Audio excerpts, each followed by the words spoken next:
Bonjour et bienvenue dans Info 7, le journal d'information des Églises adventistes de l'Union des Antilles et Guyane française. Je voudrais vous présenter pour l'année 2016, certes année nouvelle, une année renouvelée en Dieu avec ses bénédictions, ainsi elle sera bonne pour chacun de nous. Merci de nous faire confiance et de votre fidélité à cette tranche d'information. Nous commençons par la Martinique. L'année 2016 a commencé avec un temps fort, samedi 2 janvier à l'église adventiste de Smyrne. Il est d'usage en début d'année de formuler des vœux à l'endroit de ceux qu'on aime et le vœu personnel du pasteur Daniel Lassonnier, président de l'Union des Antilles et Guyane française, c'est que nous nous attachons totalement à Dieu, à sa parole et de se montrer juste et bon envers tous, sans oublier les pauvres et l'orphelin. En ce premier sabbat de l'année, les pasteurs, les anciens, les conducteurs et les diacres et diaconesses en service pour l'année 2016 étaient conviés à une grande cérémonie, un service de communion. La Sainte Seine est la participation aux emblèmes du corps et du sang de Jésus. Elle exprime notre foi en lui, notre Seigneur et Sauveur. Lors de cette expérience de communion, le Christ est présent pour rencontrer son peuple et le fortifier. En y prenant part joyeusement, nous annonçons la mort du Seigneur jusqu'à ce qu'il vienne. La préparation au service de communion implique examen de conscience, repentance et confession, a rappelé pasteur Patrick Luciat, qui coordonna l'ensemble du service. Le maître a prescrit l'ablution des pieds pour symboliser une purification renouvelée, exprimer une disposition au service mutuel dans une humilité semblable à celle du Christ, et unir nos cœurs dans l'amour. Le service de communion est ouvert à tous les chrétiens. 2 livres, l'évangélisation, comment conserver et gagner de nouveaux membres, manuscrit inédit d'Ellen White, fut remis à chaque ancien et à chaque pasteur présent pour les équiper de manière symbolique par pasteur Tony Gelly. La Sainte Seine porte 3 messages. Jésus dit « Fais ceci en mémoire de moi » pour que nos paroles et nos actions soient en harmonie avec ce que Jésus a fait. Avant de passer à table, la Bible dit que Jésus mit le comble à son amour et il a lavé les pieds de ses disciples. Par conséquent, la Sainte Seine porte le message de l'humilité. Nous prions Dieu pour que l'année 2016 soit l'année de l'humilité et que nous soyons au service des uns et des autres et au service de l'Église. Écoutons le 3e message avec le président de la Fédération de la Martinique. Et le 3e message de la Sainte Seine, Jésus a dit « Je n'en boirai plus avec vous jusqu'à ce que tout cela soit accompli dans le royaume de mon Père. » Mes frères, la vie arrête, il n'y a difficulté, il n'y a problème, pas baisser les bras, Jésus a venu. Un jour, ce n'est pas le bien-aimé Patrick qui va préparer la Sainte Seine pour nous, un jour c'est Jésus lui-même qui va préparer pour nous. Mes frères et sœurs, tenons bon dans toutes les difficultés. Ne nous laissons pas abattre, restons debout, marchons dans la foi. Ne nous occupons pas des peccadilles, passons sur les peccadilles, avançons pour le Seigneur, car Jésus revient. Alléluia. Je loue Dieu en cette fin d'après-midi pour ce programme hautement spirituel qui vient d'avoir lieu. Cette cérémonie de Sainte Seine avec les pasteurs et les anciens des églises adventistes de la Fédération de la Martinique. Je crois que c'est une grande bénédiction, un grand moment de fraternité que nous avons vécu et les messages très inspirateurs du pasteur Lassonnier dans la présentation des vœux de l'UAGF ainsi que le message, les vœux du pasteur Gelly Tony de la Fédération de la Martinique ont été vraiment des temps forts. Nous avons aussi eu ce message de pasteur Patrick Luciat qui nous a rappelé aux fondamentaux et de ce qui doit nous pousser à participer à la Sainte Seine d'une façon générale. La conclusion de pasteur Patrice Capricorne qui nous pose la question et ensuite qu'allons-nous faire? Donc en effet nous avons un devoir de continuer avec cette consécration que nous avons eue ensemble aller de l'avant et je prie Dieu que l'Église ici à la Martinique puisse vivre des temps vraiment formidables en cette année 2016. En tous les cas, c'est de bon augure de commencer l'année ainsi, dans un service de communion qui nous pousse les uns à côté des autres pour nous faire tourner les regards vers Dieu et vers notre prochain que nous avons à sauver au cours de cette année 2016. Aujourd'hui, j'ai vécu un moment spécial à l'église de Smyrne avec des anciens, avec des collègues pasteurs. Nous avons donc vécu un moment de communion fraternelle. J'ai voulu personnellement me déplacer parce que c'est toujours un temps extrêmement fort pour moi en tant que personne, en tant qu'individu, en tant que disciple de Jésus. Et de le faire avec des collègues, avec des anciens, des pasteurs, eh bien, pour moi, c'est un moment privilégié. Parce que souvent, nous sommes en train d'officier à ces services, mais le vivre comme des membres d'église, comme des membres du corps, c'est vraiment un temps fort. Et puis, personnellement, j'ai eu l'occasion de vivre le moment de lavement des pieds avec un collègue. Ça m'a fait vraiment plaisir de se réengager ainsi, comme Jésus, avec Jésus, pour la mission qui est la nôtre.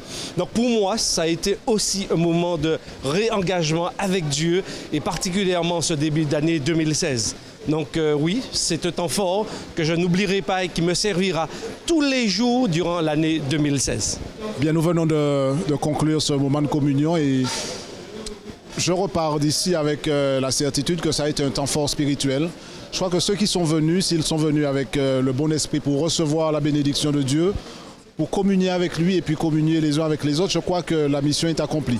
Ça a été vraiment une belle expérience parce que nous sommes au tout début de l'année. Je crois qu'il n'y a pas de meilleure manière de commencer l'année que de communier avec Dieu, de se retrouver en tant que leader spirituel et puis de démontrer que la parole de Dieu nous unit et que les défis qui sont devant nous, nous ne pourrons pas les affronter sans qu'au préalable nous nous soyons mis au pied de la croix, que nous nous soyons appropriés en fait des promesses du Christ et que nous repartions avec la force spirituelle dont nous avons besoin. Je crois qu'à travers les emblèmes que nous avons partagés, le pain et le vin, nous avons la semence de la promesse, le retour de Jésus, parce qu'il nous dit « faites ceci en mémoire de moi ». Et il nous annonce également que nous allons nous retrouver dans le royaume avec lui. Donc il y a quelque part l'espérance, mais il y a également le souvenir de ce qu'il a fait pour nous et comment l'acte extraordinaire qu'est le sacrifice de Jésus, eh bien c'est le point de départ pour nous d'une expérience extraordinaire, une expérience transformatrice, une expérience qui nous permet d'avancer avec la joie au cœur, la certitude de la présence de Jésus et l'attente de cet avènement extraordinaire qu'est le retour de Jésus. Donc, expérience positive, je crois que le bilan est plus que positif, le peuple était présent, l'expérience a été belle et je crois que se retrouver autour de la table du Seigneur est forcément une expérience où chacun repart gagnant. Donc je remercie Dieu pour tout cela. Ça a été un moment vraiment profond, un moment très fort, avec beaucoup d'émotions, pour plusieurs raisons. Parce que c'est dans cette église, le 29 septembre 1979, lors du premier baptême, juste avant l'inauguration du temple de Smyrne, que j'ai accepté Jésus et j'ai été plongée dans le baptistère qui se trouvait là à l'époque. Et aujourd'hui, à travers ce service de communion, j'ai revu beaucoup de visages. Et cela m'a rappelé qu'un jour, quand Jésus reviendra, nous serons tous ensemble là. Et au niveau, j'ai senti la présence de Dieu parce que je ne sais pas, mais comment exprimer la joie que je ressens. Mais ça a été un moment riche en émotions, riche, j'ai ressenti la présence divine. Et je dis gloire à Dieu de permettre à ses enfants de se réunir, d'être ensemble, de louer le Seigneur et surtout à la table du Seigneur parce que je dis, il reviendra. Et j'imagine ce jour où nous serons tous autour de cette grande table dressée avec notre Seigneur Jésus. Voilà. Maranatha, Jésus revient. Je crois très sincèrement que nous venons de vivre un moment très fort avec les anciens ici, les pasteurs réunis, puisque autour de la table, nous avons pu réfléchir sur le thème de l'unité, sur le thème de la réconciliation. Et je crois que vraiment nous avons vécu un moment très solennel, les chants, le message, et puis aussi le partage des emblèmes. Je crois que cette initiative est à saluer et certainement à renouveler parce que ça permet à l'Église de reprendre des forces spirituelles, ça permet à l'Église de vraiment se ressourcer de se remémorer cette expérience que Jésus a vécue avec ses disciples et de pouvoir ensuite aller et, je vais dire, faire la différence. Parce qu'il s'agit pour nous maintenant d'intégrer tous ces principes dans notre vie. Il s'agit pour nous, comme cela a été rappelé, que cela a un impact sur notre vie de chaque jour, avec nos conjoints, avec nos enfants, avec les membres de notre famille et aussi avec nos amis, de façon que nous puissions être de meilleurs témoins, que nous puissions témoigner de l'amour de Jésus, partager cet amour et permettre à d'autres justement de pouvoir le découvrir, le redécouvrir et faire l'expérience du salut comme nous l'avons vécu cet après-midi. Ce samedi après-midi 2 janvier, premier samedi de l'année 2016, nous avons vécu un moment fort intéressant spirituellement mais fraternellement également, puisque nous avons vécu cette cérémonie de communion aussi bien avec nos frères et sœurs anciens des églises qu'avec nos collègues de l'Union qui étaient présents en masse. Et nous sommes vraiment contents d'avoir vécu ce moment. Il y avait vraiment une atmosphère spirituelle, une atmosphère solennelle, mais en même temps joyeuse, où nous avons reçu un message de la part du Seigneur qui nous a, je le crois, fait du bien et qui va nous porter, nous l'espérons, pendant le reste des jours de l'année 2016.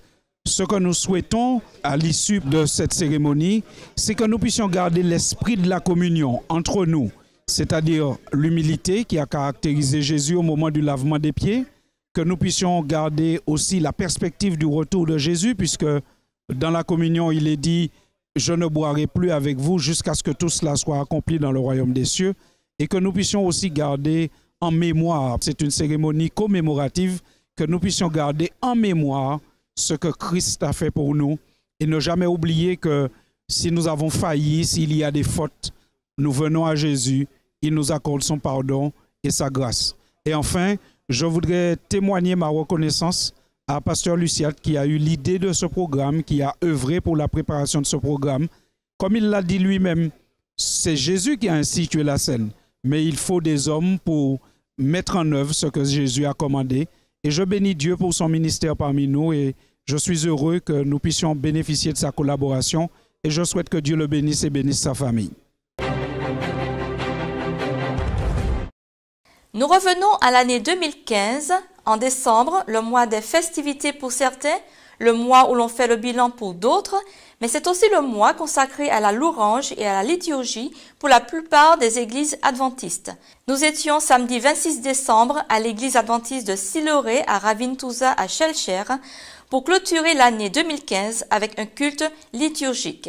L'assemblée, toujours nombreuse à apprécier la qualité des chants religieux interprétés par la chorale Émeraude, dirigée par Nadine Foussard, a répondu présente à cette invitation. Elle a pris naissance en 2011, dont l'objectif est d'exprimer leur action de grâce et de reconnaissance envers Dieu.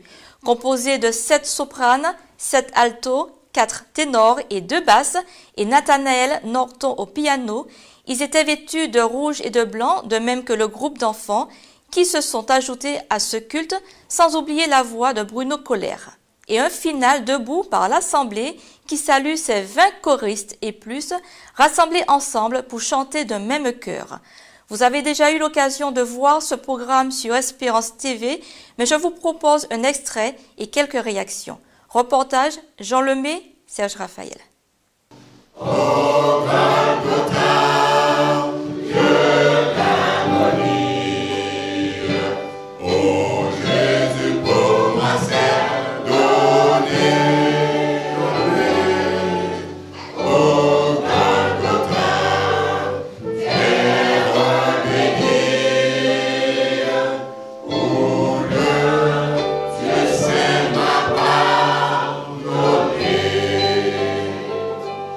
Notre chorale a pris naissance en 2011 à l'initiative de quelques membres adultes de Siloé, sous l'impulsion de notre sœur Nadine Foussard, qui n'a pas hésité à se lancer dans l'aventure afin de nous permettre d'exprimer nos actions de grâce et de louange à notre Dieu. Les débuts n'ont pas été faciles, quelquefois même décourageants, mais avec persévérance, avec des jeûnes et des prières montées vers Dieu. Avec notre détermination et notre motivation, chaque choriste a su trouver ses marques et sa voix. et les progrès que nous avons effectués au fil des répétitions nous ont encouragés plus que jamais à persévérer. Après 4 ans d'existence, notre chorale est composée de 7 sopranes, 7 altos, 4 ténors et 2 basses, toujours sous la direction de notre bien-aimée sœur Nadine, que nous assurons de toute notre affection, et de notre frère Nathaël Norton au piano. Nous voilà une fois de plus devant vous pour exalter notre Dieu par un culte chanté. Et aujourd'hui, notre chorale porte un nom, Émeraude. Pourquoi émeraude, me direz-vous? Parce que la couleur vert émeraude est un baume pour les cœurs brisés. Elle perce les ténèbres et amène la régénération physique, matérielle et spirituelle. La couleur vert émeraude aide à surmonter nos peurs, à nous libérer de nos frustrations et à amener le calme. Elle apporte de l'harmonie dans les situations difficiles. Elle favorise l'estime de soi et recharge les personnes en énergie. Et c'est exactement la mission que s'est assignée notre chorale. Réparer les cœurs brisés et dire aux gens qu'il y a un Dieu qui les aime et qui leur tend la main. Ne dit-on pas que le vert est la couleur de l'espoir? Alors oui, nous voulons apporter aux autres l'espoir d'un monde meilleur avec Jésus et leur dire que le meilleur est à venir. Alors courage. La chorale dit aux autres de venir car nous tous nous sommes des enfants de Dieu. C'est vrai que l'ennemi nous détourne, mais Jésus nous appelle, venez enfants de Dieu, venez, car tout ce qu'il veut, c'est sauver ses enfants. Nous désirons sincèrement voir Jésus dans les lieux célestes et vivre avec lui dans les âges sans fin de l'éternité. Oh oui, c'est vrai, je sais que c'est vrai, il est écrit, cela suffit, que Jésus m'aime, mon bonheur suprême, la Bible me le dit. Seigneur, ton amour ne change pas. Quand tu es là, je ne crains rien. Tu ne laisses jamais l'ennemi détruire celui qui t'aime. C'est pourquoi tous les jours ma vie est dans tes mains. Tu es mon roc, tu es mon refuge, mon appui et mon ferme secours, ma forteresse. Je suis à l'abri du danger. Tu as combattu ma souffrance. Dans mon cœur, je suis libéré. Tu gardes les yeux fixés sur moi. Seigneur, ton amour ne change pas. Alors, c'est la chorale Émeraude. Et comme nous l'avons expliqué tout à l'heure, Émeraude qui a plein de qualités. L'unité, la foi, l'amour, l'espérance de par sa couleur en Jésus. Et nous voulons justement par cette chorale nous mettre au travail pour le Seigneur. Être une chorale missionnaire pour pouvoir témoigner ce que Jésus a fait, ce qu'il fait et ce qu'il fera encore. Parce qu'il est notre sauveur, le sauveur du monde. Et c'est ce que nous voulons témoigner chaque fois que nous chantons. Lorsque je faisais ma sieste, je réfléchissais là-dessus. Seigneur, qu'est-ce que je dois présenter? Quelle trame mettre dans le programme? Quel thème? Et je vous assure, il y a un mois que j'ai trouvé le thème. Parce que j'ai réfléchi avec les membres de la chorale. On a prié là-dessus. Et puis c'est venu, tout en regardant les différents titres des chants, Jésus, sauveur du monde. Que pouvons-nous souhaiter à la chorale de Siloé? Eh bien, une continuité. Tant que Dieu nous donne vie, nous prête vie, tant que Dieu permet que les choristes soient en bonne santé, et puis nous donne la foi, la motivation, le zèle, la volonté, l'engagement que nous respectons, que nous avons pris chacun de nous, eh bien, tant que Dieu permet que ça soit pour sa gloire, tant qu'il permet que nous puissions respirer, alors nous disons, Seigneur, jusqu'au bout, jusqu'à ton retour. nous sommes là. Je reconnais que tu peux tout et que rien ne t'est impossible. Je reconnais que tu peux tout et que rien ne t'est impossible. Seigneur, fais-moi voir ta gloire. Seigneur, fais-moi voir ta gloire. Seigneur, fais-moi voir ta gloire. Seigneur, fais-moi voir ta gloire. La chorale de Siloé, super. Que la gloire de Dieu, comme on a dit, Seigneur, fais-nous voir ta gloire. Alors Seigneur, avec cette chorale, qu'elle puisse faire voir ta gloire. Que cette chorale avec Nadine puisse prospérer jusqu'au retour, comme elle a dit, de Jésus. Mais pas seulement jusqu'au retour de Jésus, quand on sera dans la cité céleste où on pourra chanter, où on pourra continuer à chanter pour l'éternité. Moi, j'ai trouvé les gens chanter assez bien, que yo beaucoup travaillé sur ça, que ça ne peut pas venir facilement, et puis c'est beaucoup de travail, oui. Ça nous bien apprécié aussi, c'est que ce n'est pas pour les autres cafés, parce qu'après, personne n'a applaudi, mais tout le monde a dit Amen. Ah, voilà. Ça fait à peu près 1 mois et demi que nous répétons avec les enfants depuis que Nadine Foussard nous a demandé une participation au 13e sabbat le 26 décembre, donc aujourd'hui. Et tous les enfants ont été volontaires. Mais il se trouve que notre section est un petit peu dépeuplée puisque nos élèves partent dans les grandes classes. Donc nous avons demandé aux plus grands de nous rejoindre pour nous prêter main forte. Et tout de suite, nous avons répété chaque samedi pendant l'école du sabbat sur un support audio que nous avons pris sur Internet. Et nous avons fait ensuite des répétitions avec les musiciens, avec les enfants. C'était vraiment sans stress.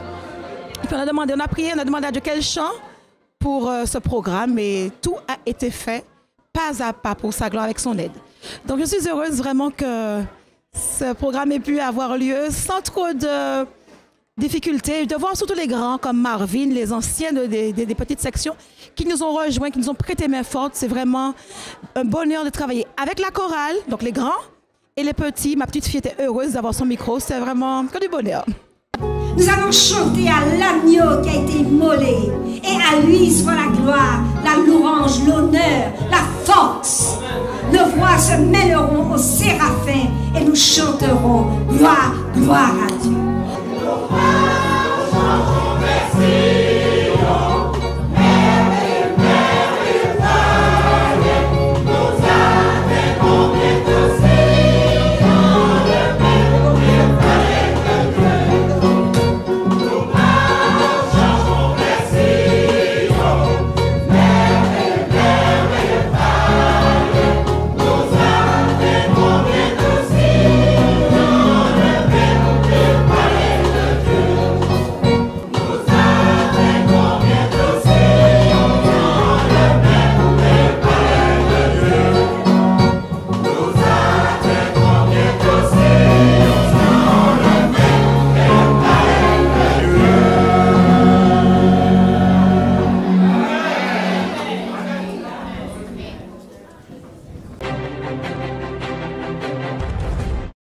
La FFJA de la Martinique propose du 15 au 17 janvier 2016 la retraite spirituelle des dirigeants de jeunesse.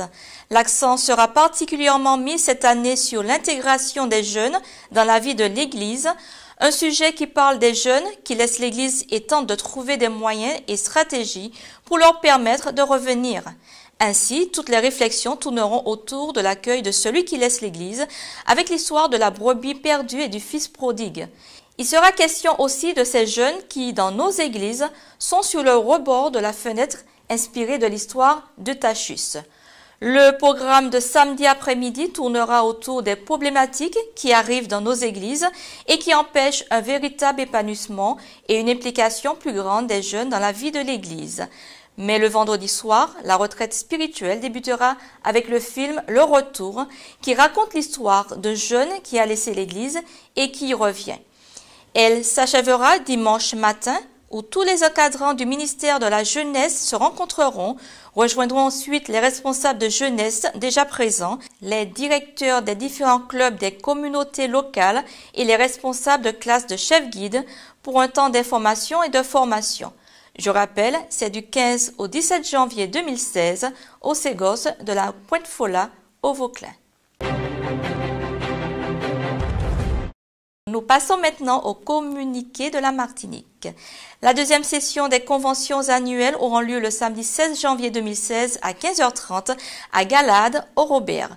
Sont concernés les responsables de départements suivants et leurs adjoints nommés pour l'année 2016. Secours adventiste, ministère de l'enfance et de l'adolescence, les animateurs des classes de 0 à 14 ans, tous les anciens et les conducteurs d'église, éducation, ministère de la santé, les responsables des ministères de la famille et des clubs du troisième âge, accompagnés de l'ancien rattaché à cette fonction, sont aussi attendus ce même jour pour un partage de documents. Veuillez noter que la convention Secours adventiste concerne Dorcas, Bon Samaritain, un ancien par église et le responsable des ministères personnels. Les diacres et les diaconesses sont aussi convoqués pour leur convention le samedi 16 janvier 2016 à 15h30 à l'église adventiste Guédalia, Cité-la-Croix. Tous les trésoriers et les adjoints sont attendus le dimanche 17 janvier 2016 de 9h à midi à l'église adventiste Galade au Robert. Les conventions de la gestion chrétienne de la vie et de la liberté religieuse se tiendront le dimanche 24 janvier 2016 à 9h à l'église adventiste Élim au Lamentin. Nous invitons tous ceux qui occupent la fonction de gestion chrétienne à être présents à cette rencontre. Le responsable du département liberté religieuse et l'ancien attaché à cette fonction sont aussi attendus ce même jour pour un partage de documents. Les étudiants de l'IPFL, l'Institut permanent de formation des laïcs, sont attendus à leur session de formation le dimanche 17 janvier 2016 à 8h45 à Lisette Montachi. Tous les coordinatrices des ministères de la femme sont attendues au séminaire sur les facteurs favorables à la construction d'une personnalité spirituelle mature qui aura lieu du 12 au 14 février 2016. Le lieu sera précisé ultérieurement. Par contre, les inscriptions sont ouvertes à tout membre d'église qui le souhaite en fonction des places disponibles. Vous pouvez vous renseigner auprès du ministère de la Femme de la Fédération de la Martinique. Nous sommes maintenant en Guadeloupe, plus précisément en Terre de Haut. Située au sud de la Guadeloupe, Terre de Haut est la dépendance la plus visitée de l'archipel des Saintes. Avec ses petites maisons aux couleurs vives, véritable petit village de pêcheurs, elle rappelle la Bretagne dont la majeure partie de la population en est issue. Terre de Haut est une île très précieuse pour la Guadeloupe. Elle abrite en ces lieux un magnifique pain de sucre, considéré comme la 7e merveille du monde. On peut l'admirer en se baignant à ses pieds. Autrefois, l'île, de par sa position stratégique, était très recherchée au point de vue militaire et fut reconnue comme telle au XVIIe siècle. L'économie de la commune est essentiellement basée sur la pêche et le tourisme. Aujourd'hui, nous allons à la découverte de l'église adventiste. Les Saint-Trois, dès votre arrivée sur l'île, se feront un plaisir de vous accueillir. Il s'agit de la section locale de Terre de Haut, un lieu, une rencontre, une histoire. Raymond Libert, Jérémy Ravillon.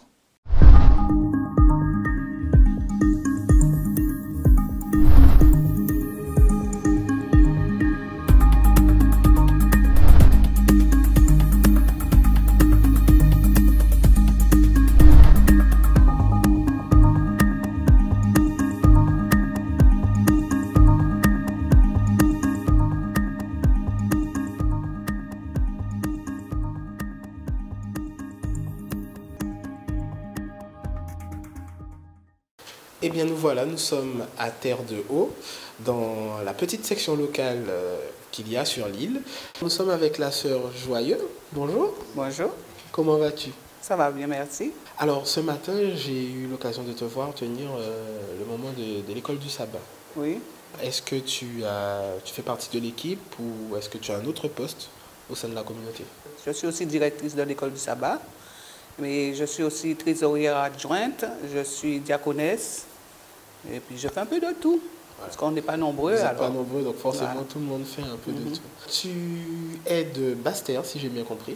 Enfin, je suis bastérienne, mais D'accord. je suis saintoise d'adoption. D'accord. Et c'est depuis combien d'années? Depuis 1979. Donc en fait, comment ça s'est passé? Je suis venue travailler et j'ai rencontré mon époux. Très bien, très bien. À cette époque, tu étais déjà Non, adventiste? je n'étais pas chrétienne. D'accord. Comment ça s'est passé la rencontre? Eh bien, comme m'a dit les autres sœurs, c'est la sœur Guizone que j'ai rencontrée, mais ça n'a pas marché entre nous parce que je n'appréciais pas sa façon de faire, parce que je trouvais qu'elle m'imposait.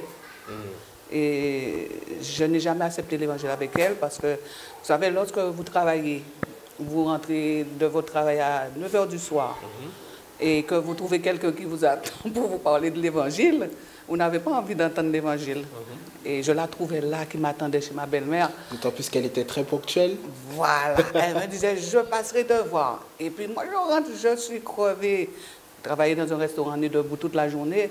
Et le fait de la voir seulement m'énervait. Alors, bon, enfin, j'écoutais quand même, mais d'une oreille, ça entrait là, ça sortait de l'autre côté. Mais Dieu merci, la famille Gustarimac sont venus. Et avec eux, ça a été tout seul. Leur sympathie, la façon de faire a été haute. Et c'est grâce à eux, j'ai pu entendre la parole de Jésus. Et j'ai accepté l'évangile à ce moment-là. Alors c'était en quelle année, si tu te En souviens? 1992. D'accord. Voilà. Et tellement j'étais ravie d'accepter Jésus. On avait programmé mon baptême au mois de juillet. J'ai dit à Lucille, non, je ne peux pas attendre. Je ne peux pas attendre, il faut que je me baptise avant, je ne sais pas pourquoi, mais ça a été, j'ai reçu le baptême en février. Et j'étais trop contente et ça a été fait à Duportail. Très bien. Et du coup, comment ça s'est passé par la suite? Est-ce que tu as senti justement, on en parlait, des regards différents vis-à-vis de toi? Ah oui, bon, je n'étais pas mariée à ce moment-là, mais je vivais avec mon conjoint. Et ça a été très dur pour moi. Mais comme j'avais pris ma décision, et je lui ai dit, bon, lorsqu'on ne connaît pas, je vivais encore plus que ménage, et lorsque j'ai compris ce que Jésus attendait de moi, je lui ai dit, bon, soit on se marie ou on se sépare. Et je lui ai donné 6 mois. Je lui ai dit, si au mois de décembre on ne se marie pas, ben moi je te quitte et je retourne chez mes parents. Mais bon, on s'aimait, on s'est mariés, et ça a été fait. Et puis, lorsque je lui ai dit que j'ai rencontré Jésus, alors là, il s'est fâché. Il s'est fâché, là, il m'a dit plein de choses. Mais je lui ai dit, moi j'ai déjà fait mon choix, tu peux faire ce que tu veux. Moi j'ai accepté Jésus, je vais accepter Jésus, je vais me baptiser et personne ne m'arrêtera. Ma mère m'a dit aussi, tu vas entrer dans, j'oublie le thème qu'elle m'a employé, mais ne viens pas prêcher pour moi. J'ai dit, c'est pas grave, je sais qui je suis, et puis j'ai accepté Jésus dans ma vie. D'accord. Et par la suite, est-ce que tu as senti un changement? Est-ce que maintenant ils sont beaucoup plus ouverts? Eh bien, mon mari est ouvert, si tu veux, mais lorsque je l'invite, comme a dit les autres, ici, il y a une telle pression. Il est venu déjà 2 fois avec moi, mais le fait que lorsqu'on repartait, les gens se moquaient de lui, enfin de nous, mais moi, ça me fait rien. Et les gens se moquent de lui, alors du coup, il ne vient plus. Et ma mère, bon, elle est morte, mais Dieu merci, sur son lit de mort, j'ai parlé encore. Je lui parlais, mais je lui ai parlé. Je lui ai dit, maman, j'espère que tu ne vas pas partir sans laisser Jésus entrer dans ton cœur. Et j'espère que le travail a été fait. On verra là-haut. Et puis, bon, pour les autres, ma belle-mère, tous les gens qui m'entourent, bon, Ils savent que j'ai fait mon choix et puis personne ne me dit plus rien. Tu n'appréciais pas justement qu'on puisse t'imposer, mais en fait finalement quand tu J'ai as accepté, accepté. tu as été très déterminé. Ah oui, pour Christ, oui. Ah, mais tant mieux. Alors justement, est-ce que tu pratiques alors, le porte-à-porte? Oui. Ou est-ce que à chaque occasion que tu as, Dès que j'ai une occasion de parler de Jésus, je le fais parce que c'est notre travail. Bon, mais comme tu le dis bien, je n'impose pas. Je parle aux gens, je leur dis que Jésus les aime et qu'il revient. Il n'y a pas longtemps, la semaine dernière encore, je parlais avec ma petite sœur, elle est venue faire quelques jours avec moi. Et je lui parlais de Jésus. Elle m'a dit, maman, le d'ailleurs parce que ça fait moins peur. Je dis non, Jésus c'est une bonne nouvelle. Pourquoi avoir peur? Et puis bon, elle n'a pas voulu qu'on aille plus loin. Mais on ne peut pas forcer les gens parce que ça ne marche pas. J'ai eu l'expérience moi-même que si on force quelqu'un, ça ne marchera pas. Tu as été baptisé en 92, tu as dit. Oui. Donc à cette période-là, les gens étaient déjà plus ouverts? Oh non. Ou c'était toujours un peu comme ce qu'on nous a dit? Il y a de ceux quand même, je ne veux pas dire tout le monde, il y a de ceux qui nous recevaient. Mais il y a de ceux, j'ai vu des gens prendre, c'était les sentinelles, prendre les sentinelles et en me retournant comme ça, les voir mettre dans la poubelle. Il y a des gens qui ne voulaient pas entendre parler de l'évangile. Mais il y a de ceux qui entendent, tu viens les voir tout le temps, eux-mêmes te disent, reviens samedi prochain, reviens tel jour. Mais ils entendent, ils écoutent. Mais comme a dit les autres, Dieu fera le reste. On croit à la parole de Dieu, on sait que Dieu a dit de semer, il lui fera croître. Comment tu qualifierais l'enjeu des saintes en fait au niveau évangélique? Est-ce que c'est un terrain difficile ou est-ce que c'est quelque chose qui va finalement porter du fruit d'ici quelques temps? C'est l'espoir qu'on a. C'est l'espoir que tu as. Ben oui, parce que je souhaite de tout mon cœur que tous les saints se donnent à Jésus. Amen. Hein? Amen. Parce que on parle, quelquefois on est découragé. Sincèrement, lorsqu'on voit qu'on prêche, on donne des priorités, on parle, on voit pas encore les fruits. Quelquefois on est découragé, mais il ne faut pas que cela nous arrête. Il faut qu'on continue parce que Jésus n'est pas encore arrivé, la porte de la grâce est ouverte toujours. Et tant qu'il y a il y a de l'espoir pour toujours. Donc on ne doit pas abandonner, on doit continuer parce que ce sont aussi les enfants du Seigneur qui sont là. Du coup, c'est ce qui te motive? Est-ce que tu as Oui. un texte Le texte que moi j'aime bien aussi, c'est « Ta parole est une lumière sur mon sentier ». Non, pas mes pieds, une lumière sur mon sentier. Voilà, parce que lorsque j'ai connu Jésus, sa parole me soutient chaque jour, dans les moments bons comme dans les mauvais moments. Je trouve toujours mon réconfort dans la parole de Dieu. Ok. Tu aurais quelque chose à dire aux frères et sœurs qui nous regardent? Eh bien, je voudrais dire à tous les frères et sœurs du monde entier qui nous voient que je les aime parce que nous sommes une grande famille en Christ et que bientôt, très bientôt, notre Seigneur revient et on va se rencontrer et on pourra chanter gloire et louange à notre Seigneur Jésus. Amen. Eh bien, je te remercie beaucoup pour ton témoignage. Et merci à vous d'être venus. Il n'y a pas de souci, on est là pour ça. D'accord. Okay. Allez, au revoir.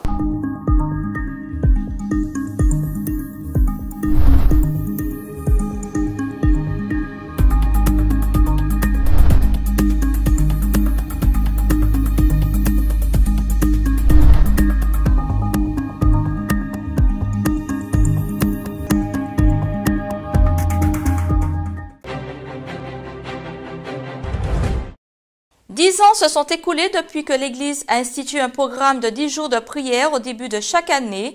Dieu a accompli de nombreux miracles au cours de ces événements. Le Saint-Esprit a opéré des réveils, des conversions, un renouvellement d'intérêt pour l'évangélisation, ainsi que la guérison de relations défectueuses. Vraiment, la prière est le berceau du réveil. Nous pensons que votre vie et la vie de ceux pour lesquels vous intercéderez seront transformés tandis que vous prierez pour obtenir l'onction du Saint-Esprit que le Père a promis de donner à ceux qui la lui demandent. Vous retrouvez ces 10 jours de prière en vidéo sur le site espérancetv.org. Les 10 jours de prière se déroulent du mercredi 6 au samedi 16 janvier 2016. Le thème de cette année est « Demeurer en Christ pour une vie plus abondante ». Extrait.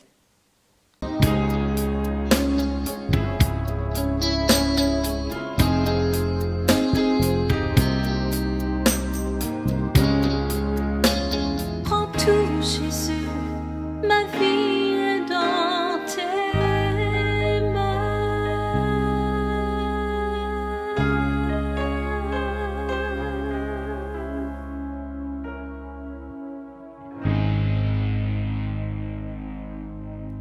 Notre plus grand besoin, le Saint-Esprit.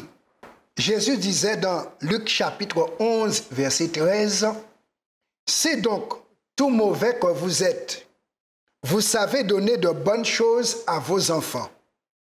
À combien plus forte raison le Père Céleste donnera-t-il le Saint-Esprit à ceux qui le lui demandent? » Dieu, il mérite d'être loué pour ce qu'il est, pour ce qu'il fait.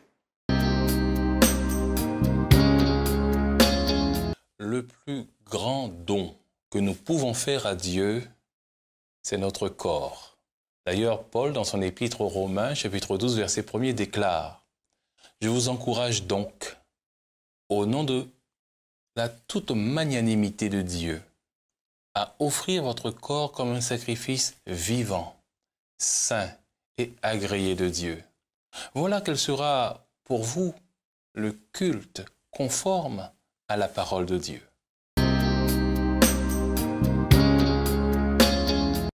Nous avons la conviction que le monde a besoin de prière et surtout que chacun a besoin de prier.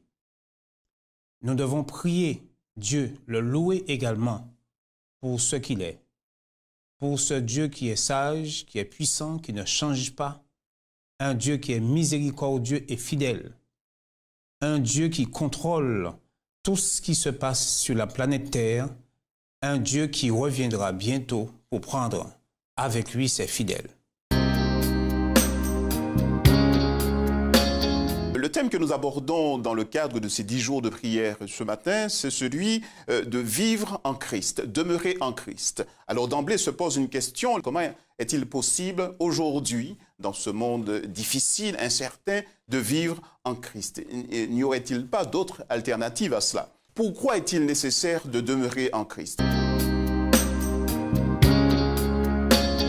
Voulez-vous avoir la victoire sur le mal dans votre vie? Je voudrais vous inviter donc aujourd'hui à partager avec nous cette dévotion autour de la parole de Dieu. Lisons ensemble pour commencer le texte qui est tiré de l'épître de Paul aux Romains au chapitre 8 et au verset 37. Romains chapitre 8 et au verset 37. Mais dans toutes ces choses, nous sommes plus que vainqueurs par celui qui nous a aimés. Nous louons notre Dieu pour ces 10 jours de prière qu'il nous permet de vivre. Le moment du jour s'articule autour du thème suivant: être en bénédiction aux autres. Et le texte biblique qui se trouve en support se trouve dans le livre de Jean 7, le verset 38. Celui qui met sa foi en moi, comme dit l'Écriture, des fleuves d'eau vive couleront de son sein. L'apôtre Jean, dans sa première épître, chapitre 4, verset 7, nous dit ce qui suit. « Bien-aimés, aimons-nous les uns les autres, car l'amour est de Dieu, et quiconque aime est né de Dieu et connaît Dieu. » La religion du Christ nous poussera à assurer le plus de bonheur possible aux petits et aux grands, aux pauvres et aux riches, aux heureux ainsi qu'aux infortunés. Mais elle nous portera tout spécialement à manifester notre bonté envers les membres de notre propre famille. Les gens du monde entier se tournent vers l'Église pour voir quelle est l'influence de l'Évangile sur nos vies. En fait, Jésus-Christ a souhaité que les croyants réunis en l'Église soient conscients de cette problématique. En fait, il cherche à savoir, ces gens qui nous regardent, si l'évangile, la lecture de la Bible, la connaissance de la parole de Dieu a sur nos cœurs une influence particulière et suffisante pour transformer nos vies et faire en sorte que nous reflétions l'image du Christ. Je voudrais aborder avec vous ce dernier thème, refléter Christ dans son voisinage. Dans Actes chapitre 1, verset 8, la Bible nous dit « Mais vous recevrez une puissance, le Saint-Esprit survenant sur vous, et vous serez mes témoins à Jérusalem, dans toute la Judée, dans la Samarie et jusqu'aux extrémités de la terre. » Ma vie est dans tes mains.